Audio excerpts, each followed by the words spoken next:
My name is Samantha. The day I'll never forget is the one when my mother launched a public attack on me in our family's group chat of 800 members. It was just 3 weeks before my baby shower.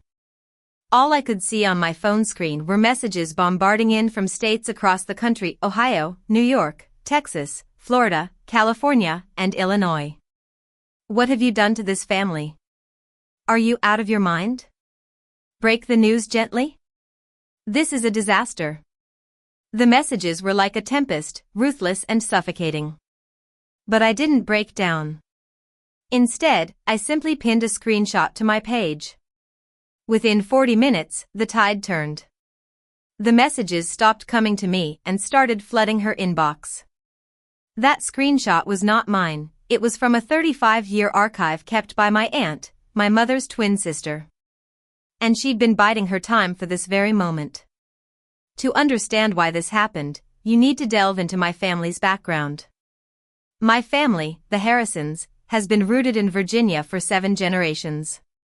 My great-great-grandfather built Harrison Manor on the banks of the James River in 1865. Every year since then, family reunions have been a grand event. Around 800 relatives, a mix of cousins, in-laws, aunts, and uncles from all over the country, converge on the manor for what my mother terms the family tradition. My mother, Elizabeth Harrison, is 65 years old. She's the president of the local historical society. With her perfectly coiffed gray hair and a penchant for pearl necklaces, she's known for her iron-willed control over family affairs. When she took over the family's online group in 2015, she made herself the sole administrator. For the past 10 years, she's written the quarterly family newsletter, curated reunion photos, and decided which family stories were worth sharing. She tells the family story the way she wants, selectively. Her twin sister, Amelia, lives in a small cottage in Lynchburg, about 60 miles from Richmond. Amelia's never married and has no children. She's always at family events, quietly sitting in the corner, away from the limelight. She's famous for making beautiful quilts for every new addition to the family. One time, when I was 12, I asked her why she never brought a date to the reunions. She just smiled and said, "Some of us are the keepers of memories, dear. That's my role." At that time, I didn't really understand what she meant. I grew up thinking my mother was the heart and soul of the family, the one who kept everyone connected. Amelia was just the quiet, quilt-making aunt. I was so wrong. I met Ethan at an art fair in Richmond in the spring of 2023. He was buying a handmade paperweight from a booth I was photographing for a local magazine article. Tall, with sandy blonde hair, and wearing a simple denim jacket, he caught my eye instantly. When the artist introduced me as the journalist covering the event, he looked at me and said, "I hope your photos capture the true essence of these creations." Our first date was a long walk by the James River. He was 32, an architect who worked on restoring historical buildings. His parents divorced when he was 15, while mine were still stuck in a superficially happy but strained marriage. I didn't introduce Ethan to my mother for almost 2 years. When I finally did, at a family dinner at Harrison Manor, she greeted him with a fake smile. Later in the newsletter, she referred to him as Samantha's acquaintance. Ethan read it and just sighed. "She's never going to approve of me, is she?" I couldn't find an honest answer to give him. In May 2025, after a year and a half of trying, I got pregnant. Ethan was over the moon when I showed him the pregnancy test. We decided not to tell my mother immediately, afraid of her reaction. But my mother found out from my cousin 3 weeks before we planned to break the news. She didn't say a word at first, but I knew something was brewing. On Thanksgiving that year, at Harrison Manor, I finally told her I was 15 weeks pregnant. She didn't congratulate me or ask about the due date. She just said, "Have you informed all the relatives in the proper order? I need to know so I can manage the family's reaction." That night, Amelia sent me a text, "How are you really, dear?" I didn't understand the depth of her concern then, but I do now. My mother had been sending a quarterly newsletter to the family for a long time. It always ended with a line about family being the story we tell ourselves and to tell it well. It also included editor's notes explaining why certain family members wouldn't be at the upcoming reunion, personal reasons, a time of self-reflection, and so on. No one ever questioned it. I started to notice the pattern when I was 25, in the summer of 2020. My cousin Lily was not at the reunion. Her chair at the dining table was left empty, with one of Amelia's quilts draped over it. Lily had had a baby out of wedlock the previous year and hadn't returned to Virginia since. My mother stood up during dinner and asked everyone to raise a glass to the family members we still hold close. Everyone bowed their heads, but Amelia didn't raise her glass. She just looked at my mother across the table with a silent disapproval. That night, I saw her wipe a tear away as she got into her car. Aunt Grace had left the family circle in 2016. She had been married to Uncle Robert for 28 years.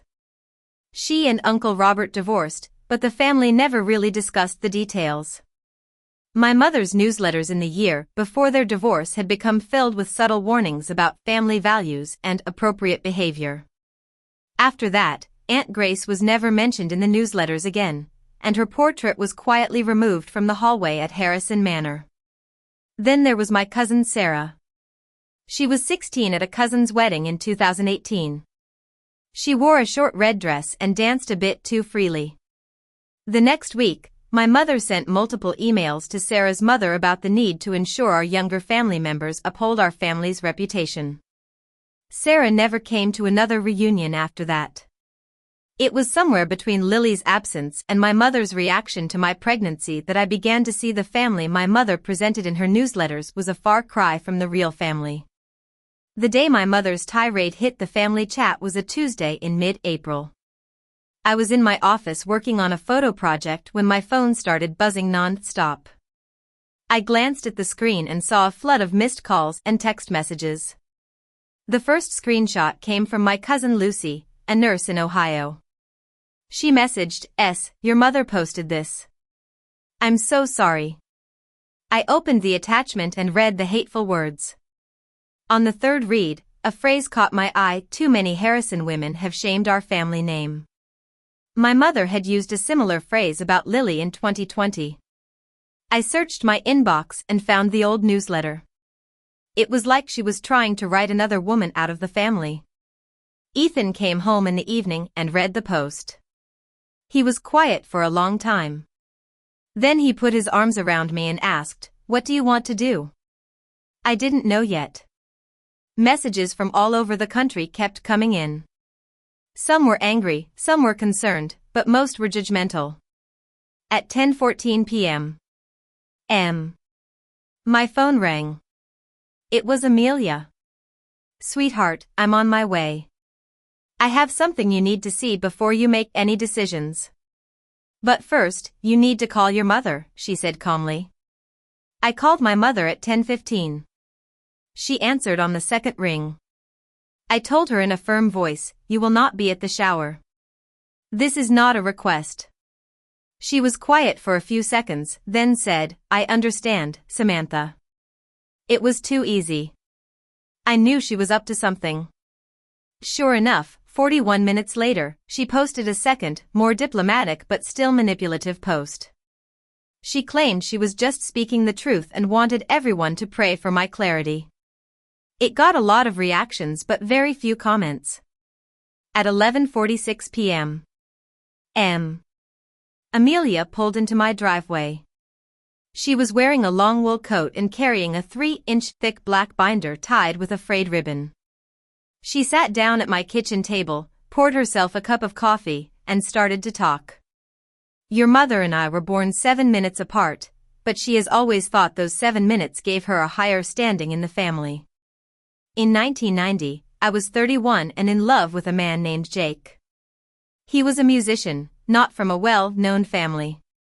When I got pregnant, your mother wrote letters to our grandmother and 2 aunts, saying I was bringing shame to the family. Our grandmother came to see me and told me all the consequences of keeping the baby, losing family support, being written out of the family will. I was heartbroken, but I had no choice. I went to the clinic alone. I started keeping a folder of all the letters and emails your mother wrote about family members whose choices she didn't approve of. I was shocked. I never knew about any of this. Amelia opened the binder and started showing me the letters. There was a letter my mother wrote to the principal of my high school in 2009 when I was dating a boy from a different social background. She told the principal I needed to focus on my studies and stay away from unsuitable company. I asked Amelia why she had waited so long to share this. She said, "Every year, I thought about coming forward, but every time I saw her being kind to someone in the family, I closed the drawer. But when she attacked you, I knew it was time." I looked at the binder filled with all the family secrets. Then I called Lily. She picked up the phone right away. "Lily, I have the emails about why you were kept away from the family." "I'm so sorry," I said. She was silent for a moment, then said, "Samantha, I've been waiting for someone to expose this.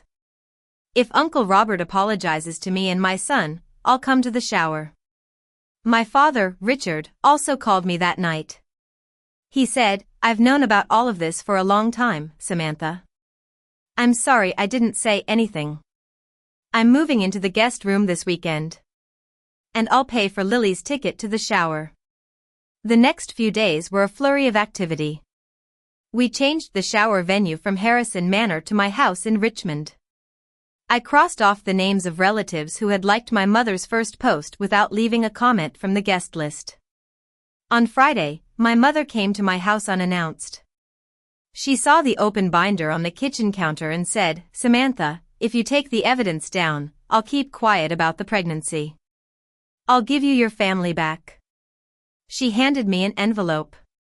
Inside was a business card of her historical society. I looked at her and said, "You're offering me a fake family, one where people like Lily and Aunt Grace are erased. I don't want that." She left without a word. On the day of the shower, Lily and her son arrived. Uncle Robert apologized to Lily in front of everyone. The room was filled with relatives who had been kept apart for years. My mother showed up, too.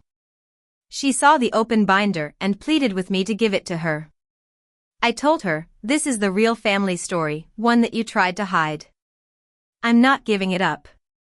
In the end, the family that my mother had tried to control fell apart. The historical society she was part of started to distance themselves from her. Her final newsletter had no pre-orders for the new family history volume. Amelia started sending out her own newsletters, inviting all family members back in. I now keep the binder in a locked drawer beside my desk. The quilt Amelia made for my daughter is a patchwork of pieces from the clothes of all the women my mother had tried to write out of the family. I wrote a letter to my daughter, which I'll give her when she's 18. In it, I tell her that she was wanted and she was kept, and that the story her grandmother tried to tell about her was never the truth. If you've ever had someone in your family try to rewrite your story, tell me in the comments. Share the name of the quiet one who finally stood up and chose the truth.